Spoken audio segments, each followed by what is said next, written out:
Hola a todos en primer lugar, buenas tardes. Un placer de nuevo estar con vosotros y espero que os guste este web seminar titulado Más allá de los analgésicos en el control del dolor. Bien, he dividido la charla en tres partes. En primer lugar, hablaremos, no de forma extensa, pero sí para situarnos un poco sobre las consecuencias de no prevenir, no controlar adecuadamente el dolor. Y en segundo lugar, hablaremos de los factores que influyen en la percepción y de las estrategias. Es decir, trataremos el segundo y el tercer punto de forma conjunta porque creo que así es más fluida la charla. Bien, en primer lugar, no os voy a poner la definición de dolor porque no sepáis qué es el dolor. Simplemente por curiosidad, porque sepáis que después de muchísimos años, concretamente desde 1979, no se había revisado la definición de dolor. Y el año pasado, justamente, se actualizó esta definición. Bien, entrando ya en la primera parte de la charla. ¿Qué consecuencias tiene no tratar, no controlar correctamente el dolor? Bien, es obvio que afecta al bienestar del animal. Simplemente recordar, para aquellos que no estén muy familiarizados con el concepto de bienestar animal, que el bienestar del animal, sea de la especie que sea, gato, perro, ratón, cabra, de la especie que sea, es el apropiado, el bienestar es el adecuado cuando ese animal no tiene un problema de miedo, ansiedad, estrés, es decir, no sufre, no padece una emoción negativa. Pero además, no solo esto, pero además ese animal, de la especie que sea, debe poder expresar las conductas propias de la especie. Por lo tanto, para que ese bienestar sea el apropiado, por un lado el animal no debe padecer emociones negativas, pero además debe poder expresar esas conductas tan importantes y que van a depender de la especie. Por lo tanto, si un animal tiene un problema de dolor, si un animal no se ha controlado ese dolor de forma adecuada, el bienestar de ese animal está marcadamente afectado. Además, el dolor afecta a la recuperación de animales que han sido intervenidos o de animales que sufren una patología que tiene un componente de dolor. ¿Por qué? Bien, en primer lugar, por ejemplo, en el caso de las intervenciones, hay una asociación clarísima entre el nivel de dolor asociado a ese proceso, a esa intervención, con una cicatrización más o menos rápida. De hecho, cuanto mayor es el dolor quirúrgico, más tarda en cicatrizarse esa herida. Os he puesto un ejemplo en personas, en mujeres que fueron sometidas a un bypass gástrico, lo que se observó fue una correlación, de manera que cuanto mayor fue el score, digamos, el dolor, la puntuación en dolor postquirúrgico, más se retrasó la cicatrización. Y recordar que ese retraso en la cicatrización se traduce también o puede tener otras consecuencias, podríamos decir, como por ejemplo mayor probabilidad de infecciones, complicaciones varias de las heridas. También es obvio, va a alargar la estancia en el centro veterinario. También es mucho más incómodo para el paciente y además va a retrasar la vuelta a las actividades cotidianas de ese paciente. Además de ese retraso en la cicatrización y consecuencias, digamos, secundarias, como esos problemas que hemos visto posoperatorios, además, el no tratar adecuadamente el dolor interfiere en otros aspectos. Sabemos, por ejemplo, que cuando los animales tienen dolor, disminuye el apetito, disminuye el consumo de agua, tienen también alteraciones en el sueño, descansan peor y luego también tienen otras alteraciones importantes. Afecta a otras conductas importantes para esa especie. Y no solo esto, sino que también el no tratar correctamente el dolor también predispone a sentir más dolor. Dicho de otra forma, sensibiliza al animal al dolor. Y lo que observamos pueden ser dos, podríamos decir, fenómenos, ¿sí? Por un lugar, a veces se observa lo que se conoce con el nombre de hiperalgesia. Es decir, el animal responde de forma exagerada a un estímulo que ya era doloroso. ¿De acuerdo? Respuesta exagerada a un estímulo ya doloroso. Y el otro fenómeno que a veces se observa se llama alodinia. En este caso, el animal responde a un estímulo que no era doloroso. Por ejemplo, una caricia. Una caricia normalmente no es para nada ese estímulo táctil dolorosa. Pues bien, cuando se produce la alodinia, ese estímulo que de entrada no es doloroso puede convertirse en un estímulo doloroso. Por lo tanto, las consecuencias, al menos las principales, son muy importantes. Afecta de forma muy marcada el bienestar del animal, retrasa la recuperación, y hemos visto el por qué, y además sensibiliza al animal a sentir más dolor. Bien, en segundo lugar, ¿qué factores influyen en la percepción de dolor? ¿Y qué estrategias podemos, digamos, aplicar en los pacientes, perros y gatos, que están hospitalizados en nuestro centro veterinario? Y en esta diapositiva os he puesto opciones, ¿sí? Varios factores que podrían aumentar la percepción del dolor, disminuir o igual no influyen para nada en la percepción de dolor. Vamos a ver cada uno de estos aspectos. En primer lugar, los distractores. ¿A qué me refiero? Me refiero a cosas que pueden apartar la atención del animal. A ver, como dice la palabra, que pueden distraer al animal. Y antes de entrar a ver si realmente los distractores influyen en la percepción de dolor, lanzo el primer sondeo. Sé que es muy pronto, pero vamos allí, así nos activamos. Y el primer sondeo trata de que me respondáis si creéis que los distractores influyen, y subrayo de forma marcada, en la percepción del dolor. ¿Sí o no? Y cuidado, subrayo de forma marcada. Y tenéis un tiempo para responder a esta pregunta.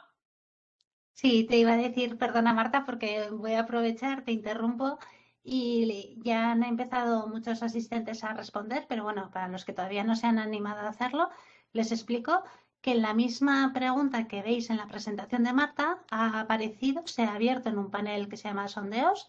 Si estáis desde la app, será una pequeña ventana emergente, un pop-up, se ha abierto sola. Entonces veis la pregunta, las opciones de respuesta le dais a una de ellas y el botón de enviar, ¿vale? Os damos un poquito de tiempo y después ya recopilaremos los resultados y Marta podrá comentarlos ahora en directo. Perfecto. Aprovechamos este intervalo para explicaros que a través del chat os he enviado ya, y lo iremos haciendo más veces a lo largo del seminario, a lo largo de la charla, que os hemos enviado ya el enlace que nos comentaba María Teresa, de si queréis más información en la página de B-Brown. También un enlace a la oferta que nos ha comentado ella, y os enviaré también ahora otro enlace, ¿vale? Van a ser 3 en total. Otro enlace para descargar el material complementario que ha preparado Marta, que también está incluida un díptico de B-Brown, ¿vale?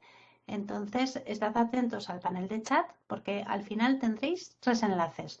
Los iremos enviando varias veces, por si alguien la primera vez no ha podido descargarlo o lo que sea. Entonces, tenemos ya casi la mitad que han respondido. Vamos a ir cerrando el sondeo y en unos 15 segundos así ya podremos tener los resultados. No sé si quieres aprovechar, Marta, y nos cuentas un poco qué nos has preparado en el material complementario. Hay unas escalas, ¿verdad? Sí, luego lo veremos más adelante, se lo voy a volver a repetir en el siguiente sondeo, pero sí que decir que verán que he puesto la lista de todas las referencias, que son muchas, que he utilizado para preparar este web seminar, por si quieren ampliar la información. Sí, eso siempre viene muy bien. ¿Tenemos ya los resultados? Cuando puedas me confirmas, por favor, si los ves. Sí, los tengo ya en pantalla. La mayoría han marcado que sí, que los distractores influyen de forma marcada, y un porcentaje que dicen que no. que igual consideran que pueden influir o no y se influyen igual de forma poco marcada, por decirlo de alguna forma, y luego siempre sabemos que hay un porcentaje que no responden o no han tenido tiempo o lo que sea. Esta vez lo que voy a hacer, si me das permiso, Esther, continuaré y no voy a responder la pregunta porque quiero que vean la respuesta en las siguientes diapositivas, ¿de acuerdo? Seguimos, pues. Así que vamos a responder a esta pregunta. Vamos a ver si los distractores influyen de forma marcada. Este es un estudio que a mí particularmente me apasiona, ¿sí? Sabéis que me apasionan muchas cosas, pero este estudio es lo encuentro apasionante. En este caso fue realizado con pacientes que fueron hospitalizados porque se les extirpó la vesícula biliar, ¿sí? Misma patología, mismas enfermeras, doctores, misma época del año, mismo diseño, tamaño de la habitación, es decir, todas las variables fueron controladas. La única diferencia es que habían dos grupos de pacientes. Los que a través de la ventana veían una pared de ladrillos de un edificio y los que a través de la ventana veían o tenían vista al jardín. ¿Os podéis pensar qué sucedió en cuanto a estancia, uso de analgésicos, etcétera? Vais a ver. Los pacientes que tenían vistas al jardín estuvieron menos tiempo hospitalizados, menos dosis de analgésicos necesitaron.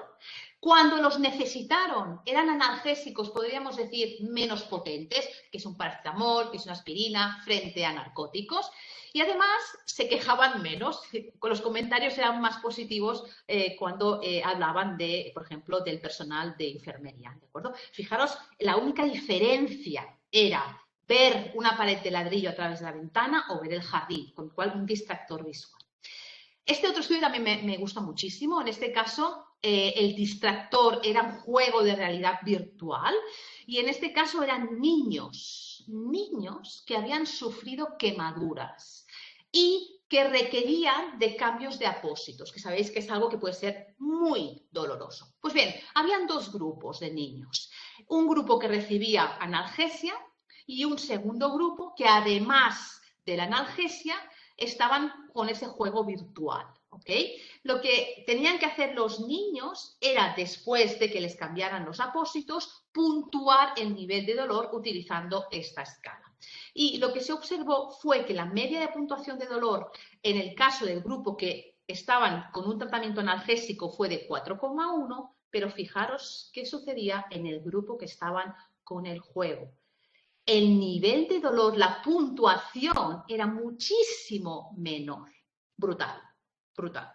En cuanto a la música, siempre nos dicen, escuchar música no nos puede aliviar. Y de hecho es así. Escuchar música, cuidado, música que nos guste, porque hay algún estudio también muy interesante que se compara cuando la música es, digamos, es agradable o le gusta a la persona y cuando la música no es agradable. Y el hecho de que no sea agradable también tiene efectos, digamos, contraindicados o, digamos, perjudiciales. Pero cuando la música es agradable, es impresionante la capacidad que tiene de reducir el dolor, la ansiedad, frente a procedimientos que van a venir y además también reduce la dosis de analgésicos que son necesarios. Y finalmente me ha parecido súper interesante, sobre todo por la posible aplicación práctica en pacientes hospitalizados, incluidos este estudio en el que se miró qué efecto tenía el incorporar un objeto nuevo en la jaula de los ratones, es el objeto que podéis ver en pantalla, pero estaba además lleno de arena, ¿sí? Pues bien, se vio qué efecto tenía este distractor, este objeto nuevo. Y observaron que cuando los ratones eran inyectados a nivel intraplantar en las patas con esta sustancia formalina, que es muy dolorosa, de hecho se utiliza para estudiar los efectos de posibles analgésicos, pues bien, cuando se inyectó la formalina, se vio que los ratones del grupo que tenían acceso a este objeto mostraban menos signos de dolor, como menos lamido y menos mordisqueo en la pata que se realizó esa inyección. Por tanto, los distractores visuales, auditivos, etcétera, tienen un efecto marcadísimo. Acabo de responder el primer sondeo sobre la percepción del dolor. Y de hecho, estudios de neuroimagen concluyen que estos distractores causan, como podéis ver en la imagen, cambios en la activación cerebral que se asocian con una reducción del dolor. ¿De acuerdo? Hay una menor activación de las áreas que normalmente se activan cuando un animal siente dolor, cuando este animal está expuesto a estos tipos de distractores. Bien, ¿qué estrategias podríamos utilizar en un paciente hospitalizado, perro o gato? Pensar en el estudio del ratón con el objeto novedoso. Igual, si el estado del animal lo permite, si a ese animal no lo excita demasiado, podría ser interesante utilizar, por ejemplo, un juguete dispensador de comida, sería como un poco este objeto novedoso. Sería una opción interesante de investigar. Lo propongo. También podríamos pensar en utilización de música. No hay estudios que analicen si hay menos dolor en animales que están expuestos a música. Sí que los hay y se ha visto, por ejemplo, en gatos, como podéis ver en la pantalla, que los gatos que están expuestos a música para gatos, no os lo perdáis, una música que hay ronroneos, maullidos muy suaves, etcétera, hace que el gato muestre menos estrés y digamos que se deje manipular más fácilmente. Tengo que decir que también la música clásica produce efectos similares, pero no tan pronunciados como esta música especial para gatos. Y en el caso de los perros, de momento no se ha encontrado, o al menos no se ha observado un efecto adicional de música para perros, pero sí que parece ser que la música clásica, en la mayoría de estudios que se han realizado, os he puesto una revisión, se observan que los comportamientos que podríamos decir asociados a relajación aumentan cuando se utiliza esa música clásica. Por lo tanto, la música sería algo de estudiar, además de ese objeto novedoso, en este caso un juguete dispensador de comida, cuando los animales están hospitalizados. En cuanto al descanso o la falta de descanso, ¿influye en la percepción del dolor? Porque igual todos nosotros coincidimos en pensar que una falta de descanso marcada o una falta de sueño crónico realmente seguro que afecta. Pero cuidado, porque no hace falta que sea ni marcada ni crónico. Os pongo un estudio en personas y en este caso se estudió qué efecto tenía esa privación parcial, porque estamos hablando que los participantes solo podían dormir 4 horas durante 2 días. Fijaros, 4 horas durante 2 días. Y lo que se observó en estos participantes fue un aumento de dolor, en aquellos que ya tenían patologías con un componente de dolor, y los que no, les dolían diferentes partes del cuerpo. Y esto no solo se ha observado en personas, sino también se ha observado en roedores. Y no solo eso, sino que además esa pérdida de sueño, además de amplificar, digamos, ese dolor, bloquea los centros de analgesia endógenos naturales. Bien, sabiendo esto, ¿qué estrategias podemos utilizar? Seguro que muchos de vosotros sabéis cuáles. El problema es que no siempre se aplican. En primer lugar, deberíamos facilitar el descanso de los animales que están hospitalizados. ¿Cómo? Bien, si se utiliza luz artificial, como ocurre en la mayoría de centros, en las zonas de hospitalización, deberíamos intentar que esa luz fuera tanto la intensidad como la duración fuera similar a la luz natural, para, digamos, que el ritmo circadiano del animal se mantuviera. Esto implica reducir la iluminación, por favor, por las noches. Y esto sí que suele hacerse, no siempre, pero suele hacerse. El problema es cuando es necesario revisar, medicar a uno o a varios de los pacientes hospitalizados, que a menudo se encienden todas las luces. Ahí deberíamos ser muy cuidadosos y buscar la forma para que no fuera necesario tener que encender todas las luces de la zona de hospitalización. Además, otro punto clave y no siempre fácil de solucionar es reducir los ruidos. Es importante hablar con voz baja. A veces hay hospitales con mucho personal y no siempre se respeta esto. Aparatos que pueden igual para nosotros igual no son molestos, pero sí que tienen una frecuencia de sonidos que pueden serlo para los animales hospitalizados. Y algo que es muy frecuente son las vocalizaciones, los maullidos, los ladridos, que pueden ser muy molestos tanto para el personal del centro como para los otros animales que están hospitalizados. Y aquí el punto clave será al menos intentar entender por qué maulla, por qué ladra el animal, ¿de acuerdo? Porque en función de esto, y no siempre lo vamos a saber, cuidado, pero sí que muchas veces se puede saber, sospechar qué está sucediendo. En función de esto podemos utilizar una estrategia u otra. Por ejemplo, si sospechamos que es dolor, deberíamos revisar el protocolo diagnóstico. Diagnóstico, el protocolo analgésico. Si es ansiedad, miedo, etcétera, igual es necesario utilizar un ansiolítico en ese animal hospitalizado.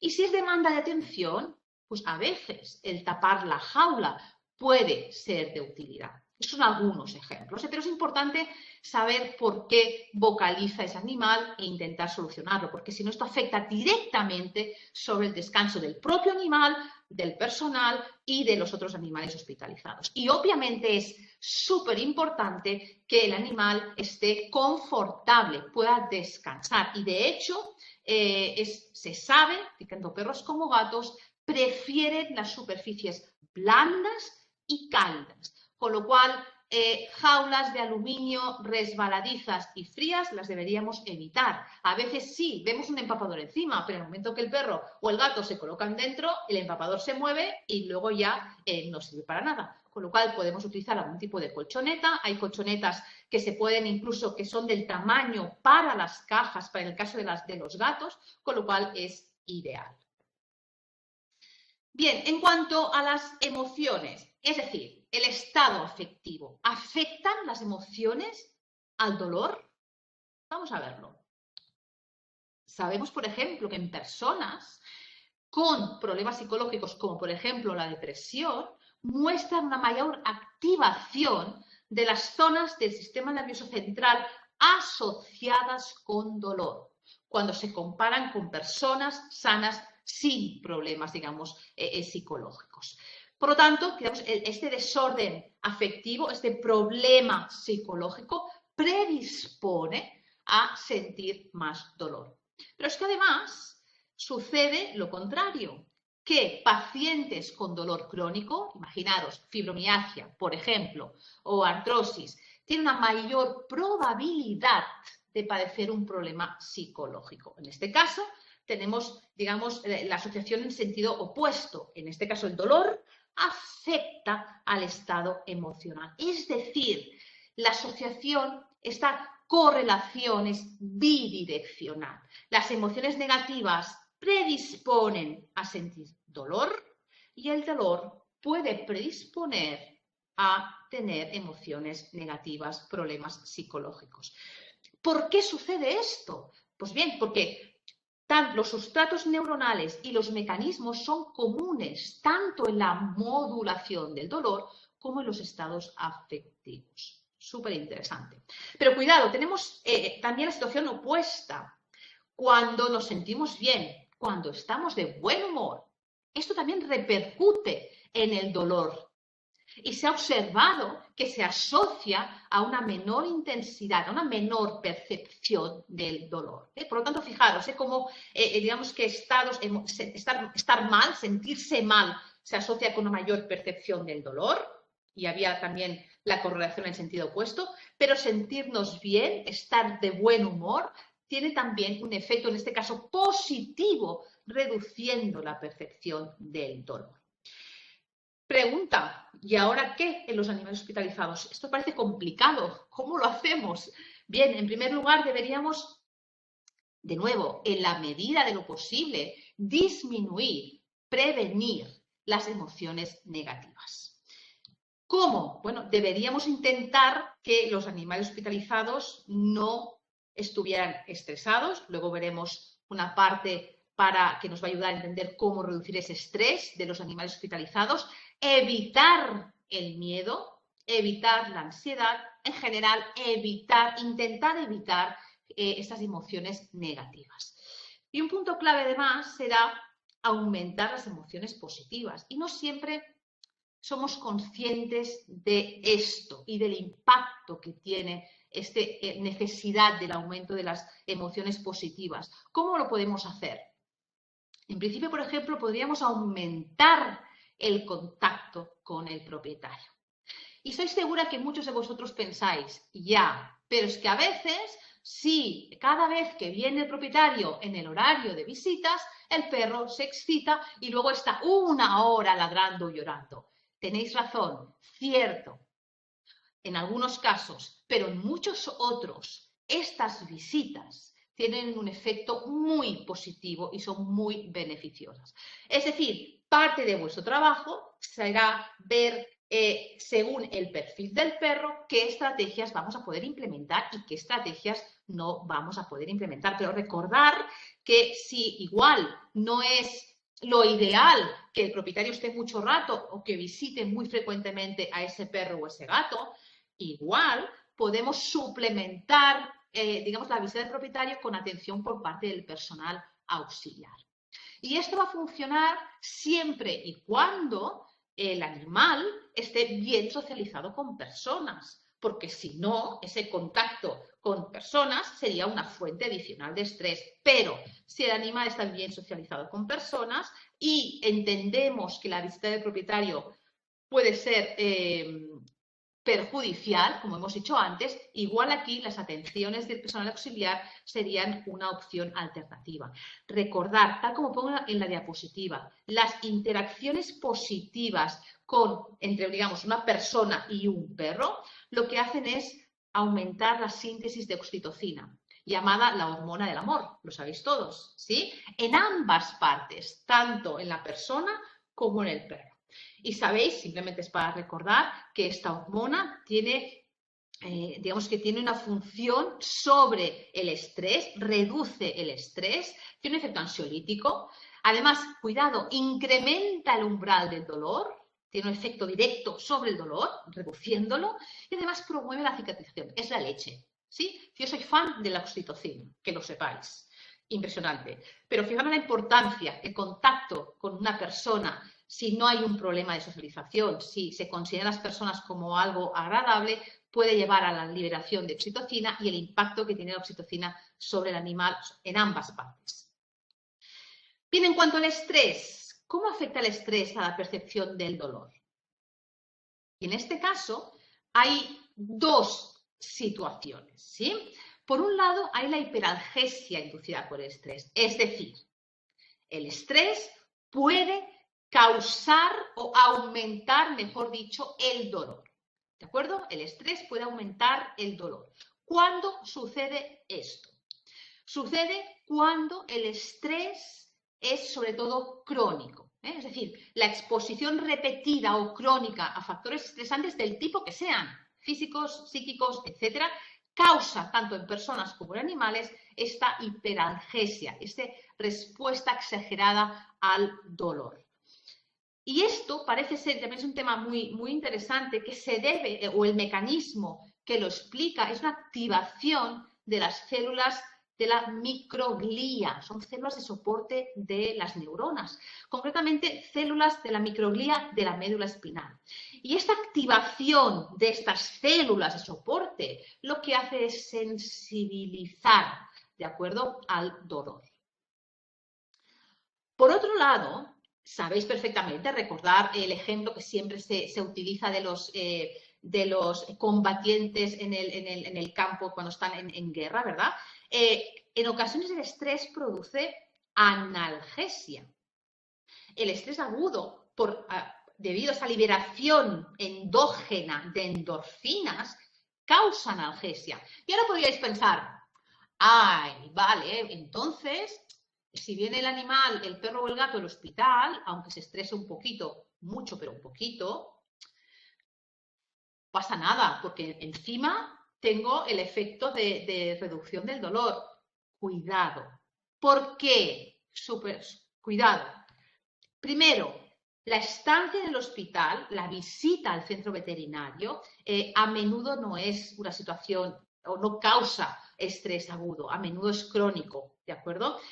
Además, para que esto se produzca, para que una situación de estrés cause analgesia, el estímulo tiene que ser muy aversivo, ¿sí? Espero que me sigáis, no me lo preguntáis en el turno de preguntas. No solo eso, sino que además tiene que causar miedo, no ansiedad. Si causa ansiedad, ya no se produce esa analgesia, ¿eh? Por lo tanto, si una situación de estrés agudo, en el que el estímulo sea muy aversivo y en el que la respuesta que cause en el animal sea miedo. Pero cuidado, aunque esta situación, digamos que se cumplieran todos estos requisitos, por decirlo de alguna forma, debéis tener en cuenta otros aspectos. Uno, el miedo afecta el bienestar del animal de forma marcada. Acordaros la primera diapositiva que he utilizado. Dos, el miedo puede causar la aparición de otros problemas como agresividad y tenemos que explorar y manejar a esos animales. Tres, cuando hay una respuesta de estrés, la respuesta rápida, finaliza con la liberación de catecolaminas, adrenalina, noradrenalina y otras cosas, como neuropéptidos y demás. Sabemos que las catecolaminas, una de las cosas que hacen es facilitar el recuerdo. De hecho, es una cuestión de supervivencia, que se acuerde bien ese animal de que este estímulo es estresante para que luego lo pueda evitar o tome precauciones. Y esta experiencia negativa puede tener consecuencias en las siguientes visitas o estancias en el hospital. Por lo tanto, cuidado con lo de esa analgesia inducida por el estrés de tipo agudo. En el caso de los animales hospitalizados, ¿cómo vamos a lidiar con el estrés? Hay muchas medidas, hay muchas estrategias, simplemente os voy a nombrar algunas de ellas y de nuevo, si queréis comentar otras, las podemos discutir durante el turno de preguntas. Hablaremos de reducir los estímulos auditivos y visuales de la misma especie y de otras especies, de individuos de la misma y de otras especies, adaptar la jaula del animal que está hospitalizado, adaptar el manejo y la utilización de productos ansiolíticos.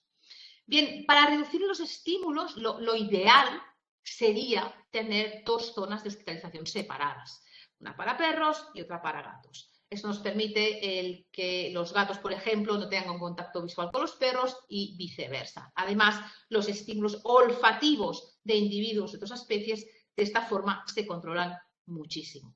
No siempre va a poder ser, yo lo entiendo, no siempre tenemos el espacio, no disponemos siempre del espacio para tener dos zonas totalmente separadas. Si no es así, podemos al menos tener módulos separados y sobre todo reducir el contacto visual utilizando algo para tapar al menos la mitad de la jaula. Y lo de que muchas veces me decís de tengo que controlar a los animales, sí, me parece muy bien. Podemos tapar la mitad de la jaula y dejar la otra mitad para observar a los animales. O podemos utilizar algún tipo de toalla o manta o lo que sea, como veis en la diapositiva, que tiene una parte que permite controlar cómo están los animales. Y acordaros, lo sé que lo repito frecuentemente, tenemos que limpiar correctamente. Si antes había un animal hospitalizado, cuando este animal es dado de alta, tiene que limpiarse correctamente la jaula. Y esto no es solo desinfectar, que sé que lo hacéis muy bien, sino además utilizar un detergente enzimático, un detergente que elimina los restos orgánicos. Porque si no, habremos desinfectado, colocaremos al perro o al gato en la jaula donde previamente había un animal y puede ser que si el animal que está ahora huele al paciente previo y ya esto sea una causa de estrés, ¿de acuerdo? Con lo cual es importante reducir el contacto visual y reducir los estímulos también auditivos, el ruido y los olfativos.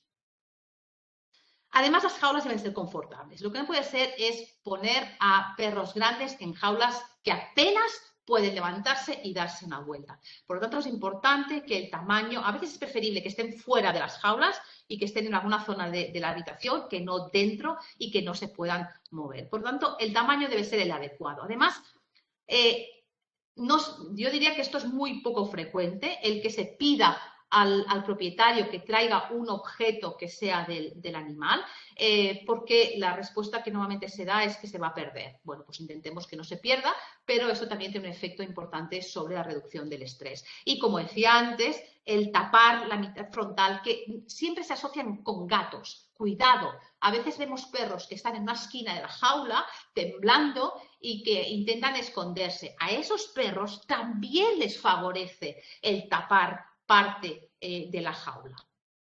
En cuanto a los gatos, de nuevo, tamaño suficiente. Deberíamos poder tener una zona, un extremo de la jaula, donde, como veis en la imagen, colocar una zona donde esconderse y la zona de alimentación, y en el extremo opuesto colocar la bandeja de arena. ¿De acuerdo?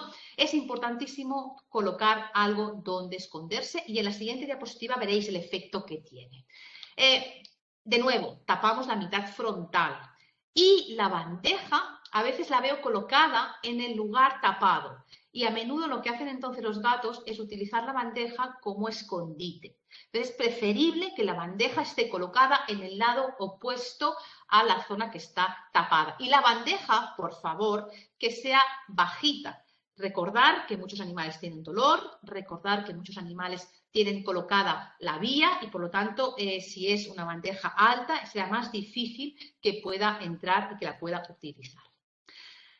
Os decía, es importantísimo que tengan la opción de esconderse los gatos. Fijaros, en este estudio se comparó a dos grupos de gatos. Unos tenían la opción de esconderse en una caja y otros no tenían la opción de esconderse. Y lo que se observó fue que los gatos que sí podían esconderse tenían niveles menores de cortisol en orina y un menor CAT Stress Score, menores niveles de estrés. Pero fijaros en el gráfico. Cuando tienen la opción de esconderse, que es la columna de la derecha, la mayor parte del tiempo, que sería la zona sombreada de color negro, están escondidos, porque realmente cuando el gato está en situación de estrés, necesita esconderse todavía más. Y en el grupo control, que no tienen la opción de esconderse, fijaros que lo que hacen los gatos es buscar aquello que es lo más parecido al escondite, en este caso la bandeja. Entonces ves gatos que están dentro de la bandeja y gatos que intentan levantar la bandeja y colocarse debajo de la bandeja. Por lo tanto, clave colocar algo donde esconderse. Bien, en cuanto al manejo del personal, otro punto crítico, ¿sí? Es súper importante, más en aquellos pacientes que están estresados, que son miedosos, que tienen dolor, etcétera, agrupar y reducir las revisiones. Igual no sé, es el protocolo perfecto para la patología que tiene ese animal, pero también debemos pensar que si nuestra exploración y manipulación tiene un efecto muy perjudicial, tenemos que hacer balanza. Y a veces no es necesario hacerlo todo. Es decir, tenemos obsesión, por ejemplo, en medir la temperatura rectal. Y dices, no siempre es necesario hacerlo 3 veces al día. Sí, según en qué casos sí, pero cuidado, porque a veces hay algún tipo de exploración, de manipulación, que puede ser que sea posible prescindir de ella. El manejo debe ser suave. Y además, igual que recomendamos cuando hemos hablado de cómo hacer las consultas, debemos mantener un contacto continuo. Es decir, una vez empezamos a revisar al paciente hospitalizado, debemos mantener nuestras manos sobre el paciente y que indicarle en qué zona vamos a dirigirnos y vamos a explorar. Lo que no es adecuado, lo que causa mucho estrés, es ahora estoy manipulando, explorando la zona, por ejemplo, de los ojos y luego dejo de tocar y me voy a poner el termómetro al paciente. Eso debería evitarse.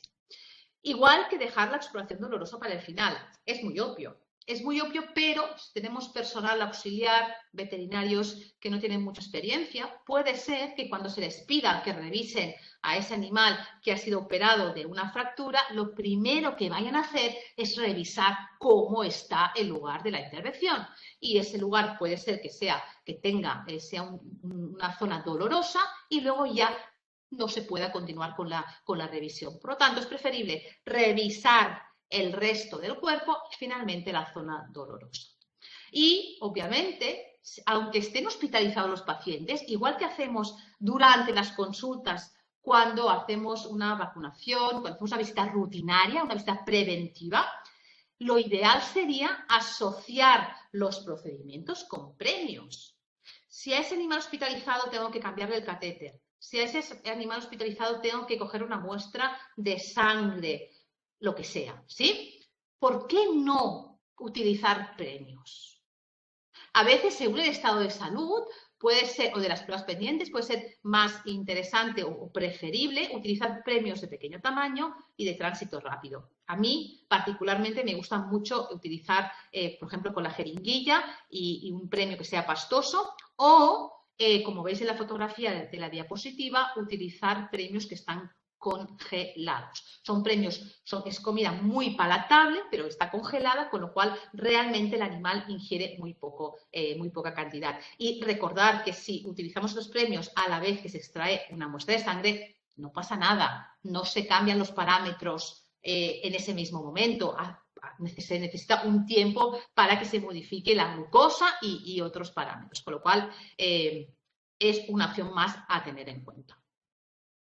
Y además, el último punto para reducir el estrés son los productos ansiolíticos, ¿sí? Tenemos feromonas, podemos utilizar nutracéuticos, podemos utilizar psicofármacos. Los más utilizados en pacientes hospitalizados son la trazodona y la gabapentina. También podríamos utilizar una benzodiazepina, una clonidina en caso de tener animales, perros con mucho miedo, etc.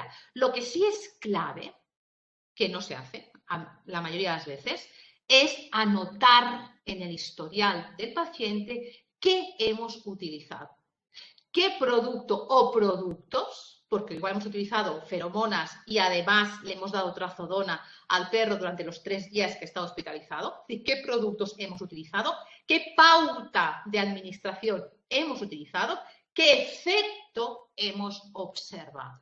¿De acuerdo? Porque si ese animal más adelante requiere de nuevo una hospitalización o simplemente para una visita, puede ser de muchísima utilidad el disponer de esta información. ¿De acuerdo? Porque si además no ha sido efectiva, pues es importante buscar una alternativa. Aquí os he puesto algunas de las opciones que hay, pero hay muchas más. En cuanto a las expectativas, vamos a ver. Sabemos que la expectativa de dolor, fijaros bien, activa o puede activar las áreas asociadas al dolor en ausencia de un estímulo físico doloroso. Es impresionante. Aunque no haya un estímulo doloroso, si yo creo que voy a tener o me van a hacer un procedimiento que me va a causar dolor, ya se activan las áreas cerebrales asociadas al dolor. Y además sabemos que esa expectativa negativa de dolor es incluso capaz de revertir los efectos analgésicos de los opioides. Brutal. Eso sería el efecto nocebo. Sí, seguro que estáis familiarizados con el placebo, veremos ahora, pero este sería el efecto nocebo, esta expectativa, esta anticipación a dolor. Fijaros, activa ya las áreas asociadas al dolor y reduce el efecto de los analgésicos. Y por el contrario, tenemos que la expectativa de alivio es clave para causar analgesia, ¿sí? Serían efectos terapéuticos no farmacológicos. Podríais pensar, ya, pero esto estamos en veterinaria, ya, pero en veterinaria el efecto placebo es del propietario y existe. Os he puesto 3 estudios, porque si tenéis tiempo vale la pena que os los leáis. Y en los 3 estudios, que hay un grupo tratamiento y un grupo placebo, es decir, lo correcto, se observa un efecto placebo súper importante. En el caso, os he puesto un ejemplo, os he detallado el ejemplo del primer artículo. Los propietarios reportaron mediante cuestionarios que el 79% de los perros habían tenido menos ataques epilépticos tras la administración de placebo, que ellos no sabían, obviamente. Pero es que además el 50% dijeron que los ataques habían disminuido de forma drástica. Bueno, yo sé vosotros estáis pensando, pero es impresionante. ¿vale? Es impresionante. Bien, en cuanto a esas expectativas, ¿podemos hacer algo? Bien, podemos hacer algo en cuanto al efecto nocebo. Acordaros, esa expectativa negativa a sentir dolor. Debemos evitarlo. ¿Cómo podemos evitar este efecto en los animales? Pues bien, acordaros, tenemos que evitar experiencias negativas. ¿Por qué? Porque esta experiencia negativa va a causar una expectativa negativa. Y esta expectativa negativa se puede traducir en menor efecto de la analgesia y en un menor umbral del dolor. ¿De acuerdo? Por lo tanto, es clave evitar esa experiencia negativa. Aunque sea puntual, acordaros, ya el efecto puede ser muy importante. Y en cuanto a la empatía, en este caso es el último factor que vamos a hablar. Sabéis que la empatía es la capacidad de percibir cómo se sienten los demás, cómo están. Entendemos que lo están pasando mal, ¿sí? Y de hecho se experimenta, o sea, las personas son empáticas, experimentan los mismos sentimientos que las otras personas que lo están pasando mal. Dicho de otra forma, el observador siente exactamente lo mismo, incluso dolor. Esto se ha observado en personas, primates, roedores y perros, ¿de acuerdo? Lo interesante es que se activan en el observador exactamente los mismos circuitos neuronales que la víctima. Increíble. Fijaros bien, si este roedor hay una descarga de un shock eléctrico, una de las respuestas más comunes es el freezing, ese congelamiento, ¿sí? Lo interesante es que el observador reacciona exactamente de la misma forma. Pero sabemos además, fijaros en la parte derecha, ¿bien? Fijaros, hemos dicho, si hay un estímulo doloroso, causa dolor obviamente a la víctima, pero también al observador. ¿Qué más sucede? Fijaros bien, si la víctima, además de ese estímulo doloroso, recibe analgesia con morfina, se observa no dolor y lo mismo en el observador. Y sucede exactamente lo mismo con el miedo. Si la víctima es expuesta a un estímulo amenazante que causa miedo, responde con miedo exactamente igual que el observador. ¿De acuerdo? Impresionante. ¿Cómo se traduce esto a nivel de los animales hospitalizados? ¿Cómo pensáis cómo pensáis que podemos tener en cuenta el fenómeno de la empatía en nuestros pacientes hospitalizados? Pues bien, lo que deberíamos hacer es intentar reducir el dolor de otros animales. Es decir, no solo el de un animal. Porque puede ser que el labrador que tenéis en la fotografía, de color clarito, tengamos establecido un protocolo analgésico, lo monitoricemos y el dolor esté controlado, pero esté rodeado de dos animales que están llorando y que muestran signos de dolor. Pues bien, puede ser que esto cause la activación del dolor de nuestro, digamos, labrador, ¿de acuerdo? Por lo tanto, no solo tenemos que fijarnos en el paciente de forma individual, podríamos decirlo así, sino también tener en cuenta el entorno. Y es importante que el resto de pacientes no padezcan dolor u otras emociones negativas. Estrés, miedo, ansiedad, etcétera. Porque esto se podría observar en nuestro, digamos, en nuestro perro. Por lo tanto, hemos visto que el dolor está influenciado por muchísimos factores y no he hablado de los analgésicos y no voy a hablar porque quiero que quede claro que es imprescindible el uso de analgésicos. Esta charla tenía como objetivo hablar de factores, digamos, complementarios, además de la analgesia que yo puedo utilizar, ¿qué otras estrategias puedo implementar para reducir el dolor? Pero no estoy diciendo estrategias que sean una alternativa al uso de analgésicos. No, estoy diciendo que el uso de analgésicos es imprescindible, pero además disponemos de otras estrategias. Y del mismo modo es clave, es imprescindible monitorizar al paciente, porque yo puedo haber establecido un protocolo de analgesia acorde al proceso al que va a estar sometido el animal, una amputación, una castración, lo que sea, pero que el efecto no sea el deseado. Y para ello debemos monitorizar al paciente, hacer un seguimiento mientras está hospitalizado, para ver realmente si ese protocolo ha sido el correcto. ¿De acuerdo? Muy, muy importante. Pensar que hay mucha variabilidad individual. Y en cuanto a la monitorización del paciente, y aquí lanzo el segundo sondeo. Y aquí deberíamos responder cuál de estas 4 respuestas es la correcta. Igual que en el primero, tenéis la pregunta que se ha abierto en el panel de sondeos, elegís una de las opciones y le dais al botón de enviar, ¿vale? Os damos un poquito de tiempo.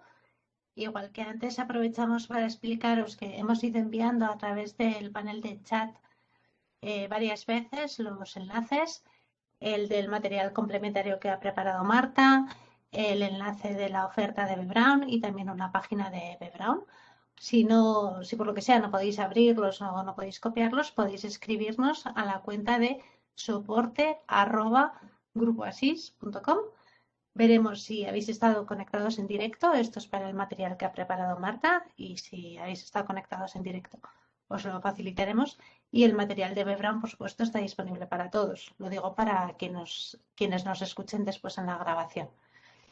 Ya hablando de la grabación, en unos días, cuando la tengamos lista, os avisaremos. Os enviaremos un mensaje y solamente, ya sabéis, será un enlace y podéis verla durante un mes, todas las veces que queráis. Con los diplomas lo mismo. Y no sé si me dejo algo por decir. No, recordarles simplemente que en el material descargable está la lista de referencias que he utilizado durante toda la charla y también tendréis acceso a una serie de escalas para monitorizar dolor agudo y dolor crónico validadas tanto en perro como gato. ¿De acuerdo? Es decir, que es interesante y lo tendréis en este material descargable. Genial.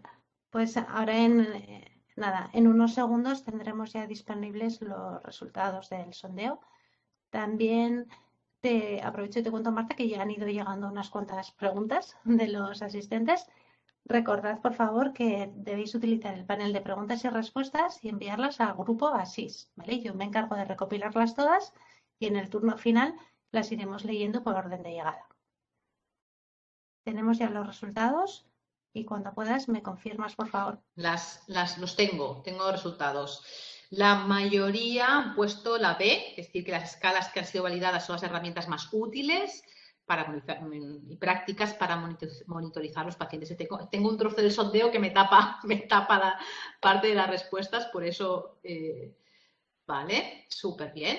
Espérate un segundo, que tengo que cerrar esto. Exacto, la respuesta correcta es la B, ¿de acuerdo? Es decir, digamos que la herramienta realmente más práctica, teniendo en cuenta cómo es, ¿no?, la hospitalización, el trabajo, etcétera, son las escalas. Eso sí, importante, que sean escalas que han sido validadas, ¿de acuerdo? Es importante. Y de ello vamos a hablar ahora, aunque sea muy breve, pero sí que lo vamos a hablar. Porque podríamos pensar, bueno, para monitorizar los pacientes, igual puedo utilizar los cambios de conducta. Sabéis perfectamente que el signo más frecuente cuando un animal tiene dolor es un cambio de conducta. Hay algunas conductas que aparecen nuevas, agresividad, y otras que pueden aumentar o disminuir. El apetito habitualmente disminuye. El problema de utilizar cambios de comportamiento es que necesitas conocer a ese animal. Y no siempre, obviamente, conocemos a los pacientes o los conocemos de tal forma que sepamos si esa conducta ya la presentaba antes o no. Podríamos pensar también en los indicadores fisiológicos, frecuencia cardíaca, frecuencia respiratoria, etcétera, etcétera. Sí, es una opción. El problema es que estos parámetros pueden aumentar cuando un animal tiene dolor, pero también por efectos del estrés, por ejemplo. Es decir, que son muy poco específicos. Y además, a veces, la simple manipulación para sacar sangre o para auscultar ya puede causar esa alteración y ese aumento de la frecuencia cardíaca y frecuencia respiratoria. Con lo cual, ¿podrían ser útiles en algunos casos? Sí, pero en animales hospitalizados para monitorizar, para saber si hemos controlado correctamente el dolor, no son los más idóneos. Sí lo son, como os he preguntado en el sondeo anterior, las escalas. Son las herramientas más prácticas y más fiables. Aún así, aunque la mayoría de vosotros habéis contestado y la mayoría de personas, por ejemplo, de este estudio del 2007, cuando se les preguntó, respondieron que creían que las escalas eran muy útiles, solo el 8% las utilizaban. Fijaros bien, el 80% opinan que son muy útiles, pero solo el 8% las utilizan. ¿Por qué? ¿Falta de tiempo?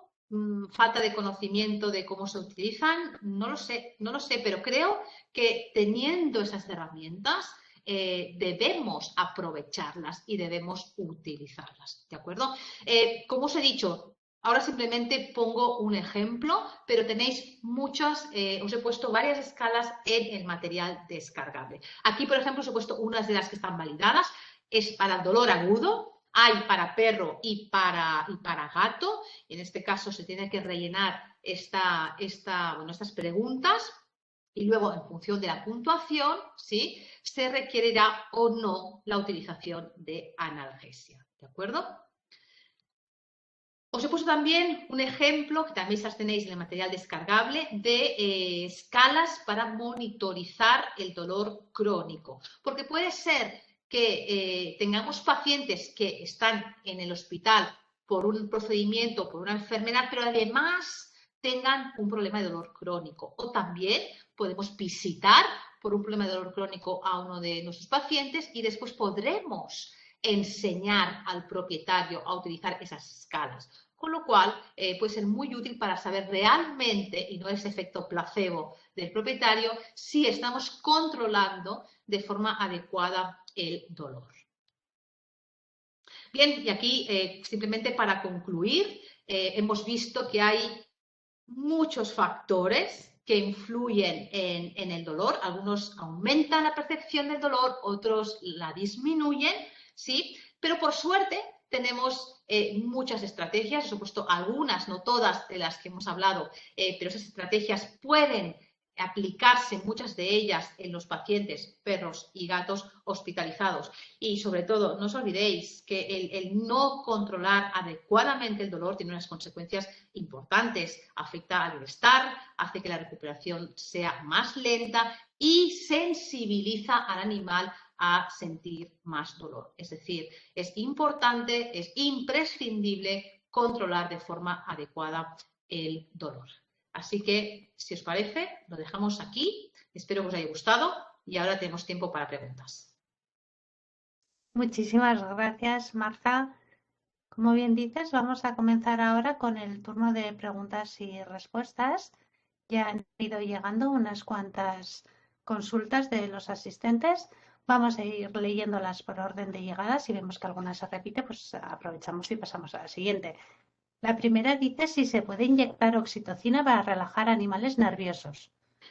¿Cuál sería la dosis? Si habría contraindicaciones. No hay estudios. Hay estudios súper interesantes. De hecho, es algo que me gustaría investigar, por entendernos. Hay algún estudio con oxitocina intranasal con muy buenos resultados, no en pacientes hospitalizados, cuidado, en temas de problemas relacionados con la separación, pero es algo que yo sin duda me gustaría investigar en pacientes hospitalizados, utilizar esta aplicación además intranasal para ver si realmente esto ayuda a que estén más, como hemos visto, el efecto brutal de la oxitocina, tanto como para reducir el estrés, reducir el umbral del dolor, favorecer la cicatrización. Ya os he dicho que me he vuelto fan absoluto de la oxitocina. Sí, desde luego nos lo has transmitido. También nos quedamos con las ganas de saber más. Quería ponerme una camiseta que pusiera I love oxitocina, pero no he tenido tiempo. Muy bien, gracias. La siguiente dice cuál sería la recomendación de visitas a pacientes hospitalizados en caso de que los perros tengan hiperapego.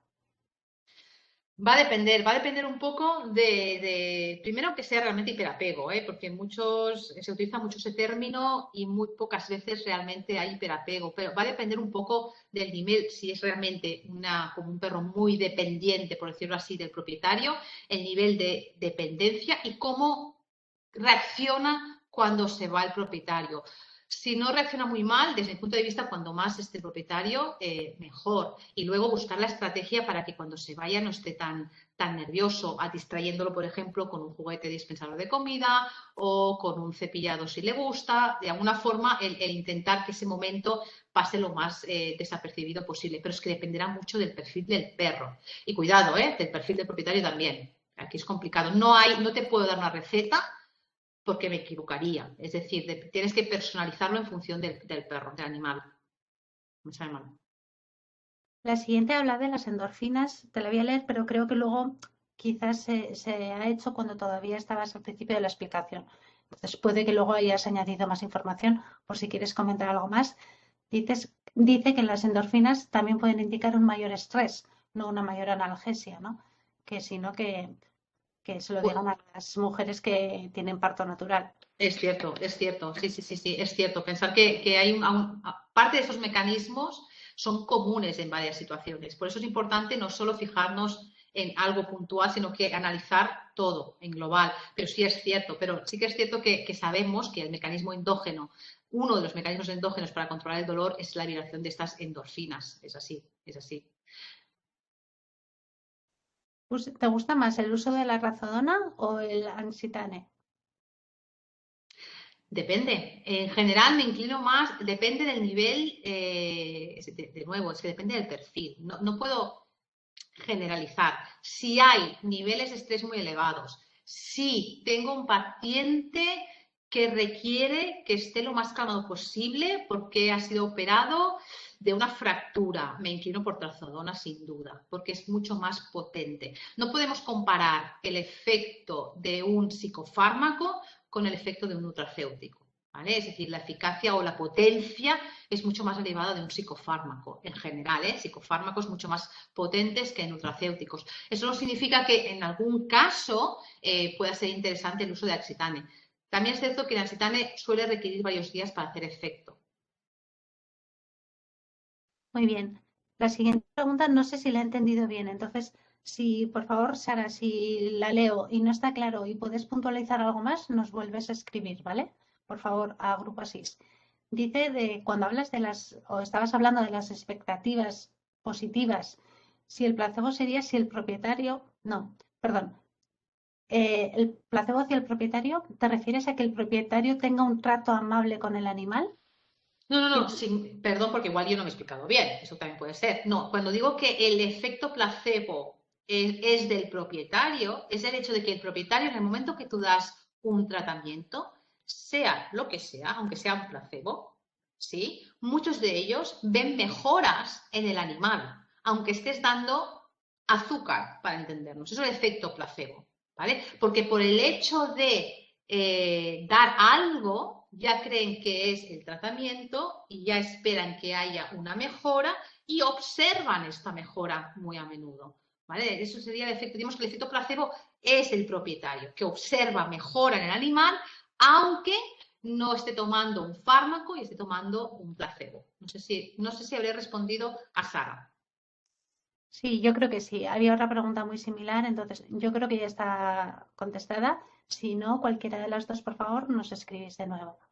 La siguiente dice, ¿qué dosis de razodona usas en perros?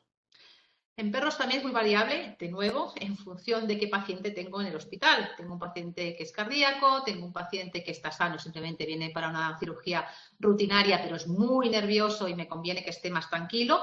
Pues entonces pensar que el margen de dosis o el rango de dosis de 3 a 10 miligramos cada 8-12 horas. ¿Vale? Yo normalmente empiezo por dosis baja, por 3 miligramos kilo, y en función del efecto normalmente aumento, pero depende del efecto y del perfil del animal. Muy bien. Ya nos ha confirmado Sara que sí, que era eso, que ya lo has Bien. respondido. Gracias a las dos. La siguiente pregunta dice, para disminuir el estrés en el cambio de un paciente hospitalizado, ¿qué recomendarías? ¿Qué detergente enzimático puedes recomendar para la limpieza de la jaula?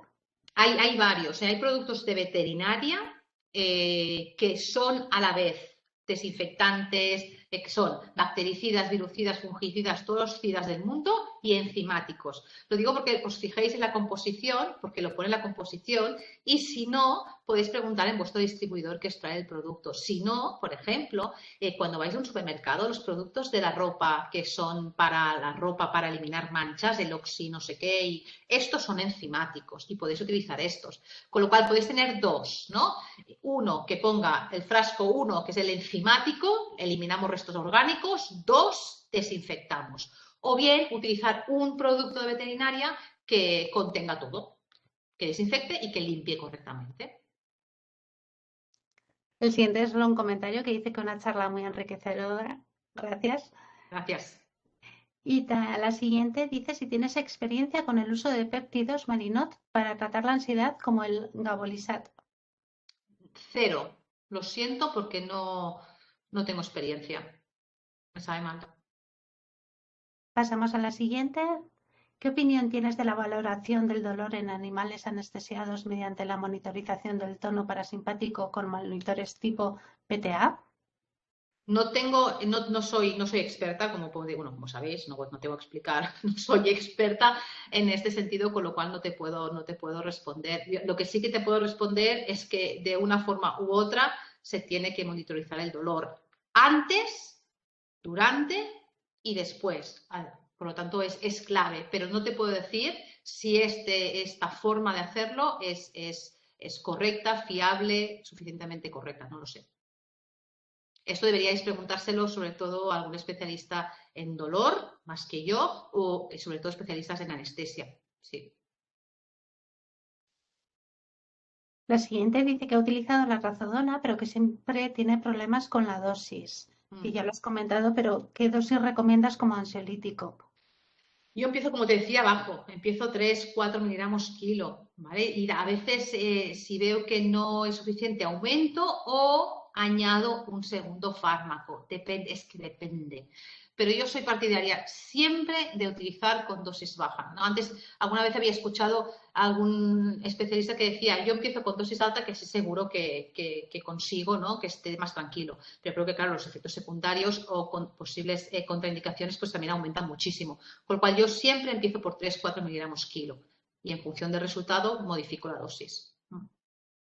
Hay un comentario de una compañera que dice justo lo mismo. Dice que ellos también creen que lo hacen como con miedo y que por eso no apuntan la dosis ni la evolución en las hojas de hospitalización.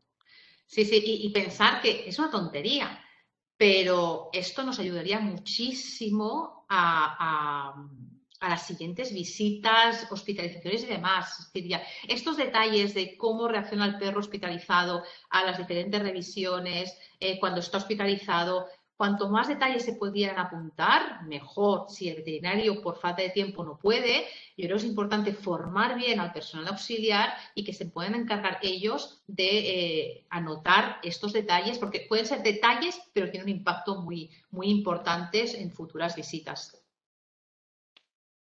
¿Por qué crees que se tiene tan poco en cuenta en las hospitalizaciones todos los factores explicados en la charla en los animales con el síndrome de disfunción cognitiva y otras patologías concomitantes que requieran una estancia en el hospital? Quizás son más atenciones extra que se necesitarían. Pues muy buena pregunta y muy buen planteamiento. ¿Por qué? Yo creo que depende un poco de la sensibilidad de la persona, sobre todo del personal en general. Todavía pensamos que los que nos dedicamos a la etología del bienestar, las pautas son enriquecimiento o dar un gong y poco más, y el impacto es poco. Y cada vez más se está viendo el impacto que tiene brutal sobre el bienestar, sobre el trabajo de los veterinarios o personal auxiliar, etcétera, y también a nivel económico en el centro veterinario.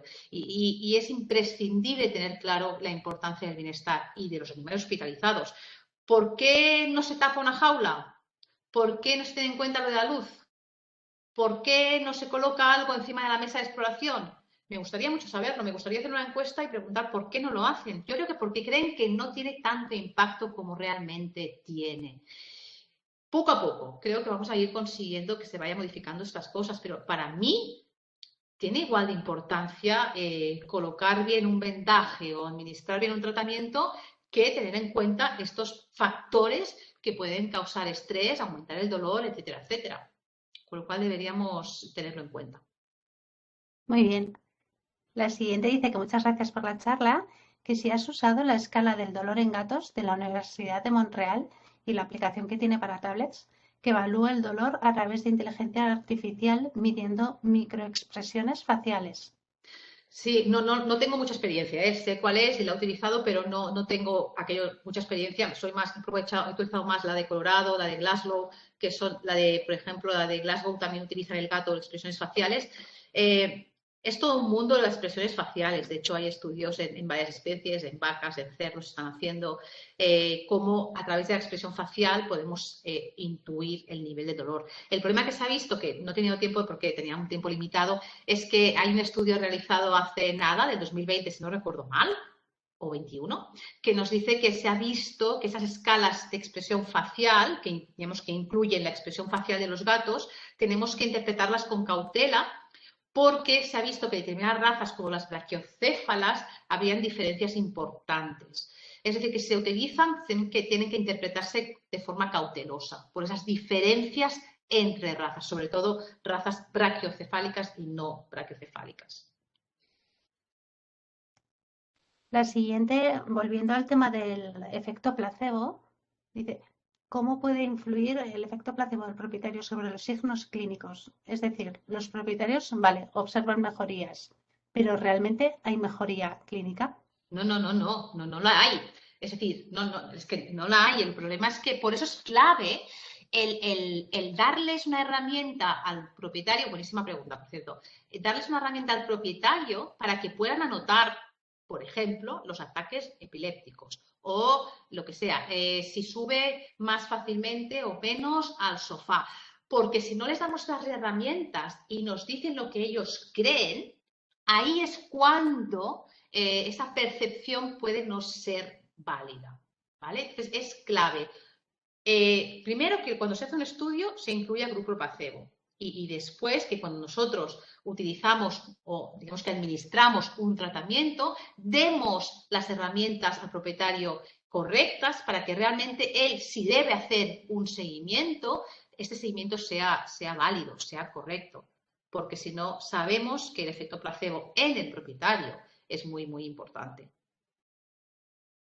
Las siguientes no son consultas, lo que dicen, muchas gracias, que una charla genial, una Gracias. charla linda.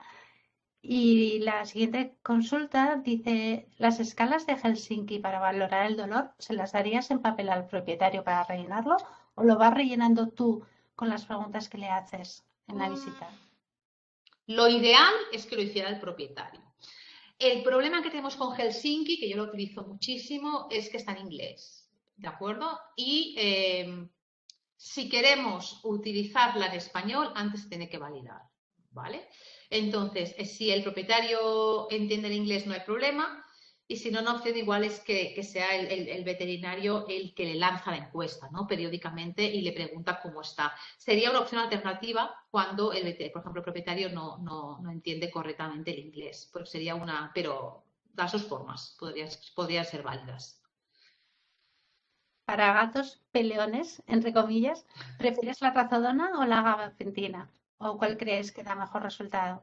Creo que en general la gabapentina para peleones, que digo yo, alrededor de 3 a 10 miligramos kilo, también se puede dar varias veces al día y a veces combino gabapentina con trazodona para los peleones, que digo yo. Sí, sí, sí.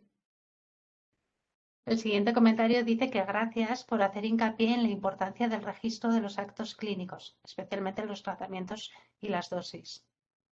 Gracias.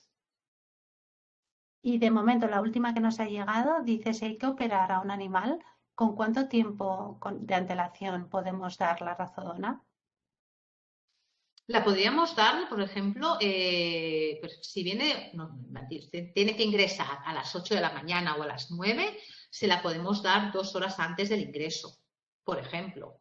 Y luego, en el posoperatorio, si hiciera falta porque ese animal es muy nervioso, se estresa mucho, tiene miedo o, como decía antes, requerimos que esté tranquilo, se le podemos ir dando dosis bajita en función de otros fármacos que esté tomando y demás, pero se le podríamos continuar dando. Pero digamos que la primera dosis se la podríamos dar 2 horas antes. En algunos casos de animales, como decía antes la compañera, muy peleones, se puede dar incluso una dosis la noche anterior, con lo cual damos una dosis la noche anterior y luego 2 horas antes de la visita ingreso se puede dar otra dosis de trazodona y luego ya en el postoperatorio si es necesario o no. Genial, pues ahora mismo ya no tenemos más consultas. No sé si quieres aprovechar, Marta, para decir, vale, perdón, justo acaba de llegar una. Me gustaría resaltar la importancia de las visitas blancas para disminuir el estrés en los animales en las clínicas desde que son cachorros. ¿Qué opinas tú? No, genial, me parece un aporte súper importante. Ojalá todos los centros lo hicieran, es decir, que es una forma de que ir al veterinario no se convierta cada vez en una experiencia negativa, es decir, que asocien ir al veterinario con algo positivo porque voy allí y cuando me subo a la balanza me dan un premio y encima me dicen cosas y me lo paso pipa. De manera que es algo que puede ayudar muchísimo y soy consciente que hay centros que lo hacen y lo hacen muy bien. Y puede ser que aprovechen esa visita para dar alguna información al propietario y luego ya habrán aparte las visitas, ¿no?, de la vacuna, de preventivas, etcétera, etcétera. Me parece fantástico hacerlo. Pero esas visitas solo valen para cachorros. No, podría ser para cachorros, que es decir, que simplemente al inicio los habituamos, pero también animales adultos, que queremos que ir al veterinario no sea experiencia traumática o lo ha sido anteriormente, podríamos trabajar esto y cambiar esa percepción que tenía el perro adulto, ¿no?, hasta entonces, e intentar que a partir de entonces ir al veterinario no fuera un trauma. Es decir, que se hace mucho, digamos que se hace en cachorros, pero ¿por qué no en animales adultos? ¿Y con gatitos? De la misma forma, igual, siempre y cuando hagamos una buena habituación al transportín, una buena habituación al coche. ¿Por qué? Porque lo que no quiero es que se estén expuestos a situaciones estresantes muy frecuentemente. Pero si esos factores que a menudo son estresantes los hemos convertido en factores, digamos, no estresantes, porque hemos hecho una habituación, hemos trabajado la habituación al transportín, al coche y demás, me parece fantástico también en gatos hacerlo, ¿por qué no? Muy bien.